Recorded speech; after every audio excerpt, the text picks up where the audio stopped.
దేవర cinema ప్రేక్షకులకు అభిమానులకు భారీ స్థాయిలో ఈ సినిమా హిట్ అవుతుంది, బ్లాక్ బస్టర్ అవుతుంది, 500 crores క్రాస్ చేస్తుంది. అన్ని సినిమాల్లో మించిన సినిమా దేవర సినిమా ఉంటుంది. సినిమా బ్లాక్ బస్టర్, ఇండస్ట్రీ రికార్డులన్నీ తిరిగి రాస్తుంది. Pan India movie, NTR comeback, block buster.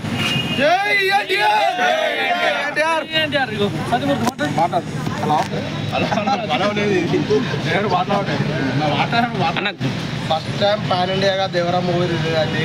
Already junior ఎన్టీఆర్కి ఇప్పటి నుంచో పెట్టిన విద్య మన తెలుగు ఇండస్ట్రీనే కాదు, టోటల్ బాలీవుడ్ హాలీవుడ్ నుంచి కూడా మళ్ళీ రికార్డు బ్రేక్ చేయడానికి కూడా రెడీ అయిపోయాడు.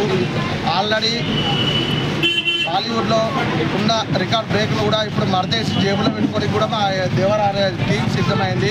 ఆ ఒక్క రికార్డ్ క్రేజ్ అనేది జూనియర్ మన తెలుగు ఇండస్ట్రీలో ఉన్న, హిందీ ఇండస్ట్రీలో ఉన్న, ఏ ఇండస్ట్రీలో ఉన్నా కానీ ఆ రికార్డులన్నీ దగ్గరలో పెట్టుకోవడం మా ఒక జూనియర్ ఎన్టీఆర్కే సాధ్యం. ఆ ఘనత మళ్ళీ ఎవరు దక్కించుకోవాలని మేము కోరుకుంటున్నాం. జై ఎన్టీఆర్. మళ్ళా ఇదొకటి తెలుగు ప్రేక్షకులకు తెలియజేయడం, రాజమౌళి సెంటిమెంట్ కూడా బ్రేక్ చేస్తా. ఏ కాక హీరో మా ఎన్టీఆర్. ఎన్టీఆర్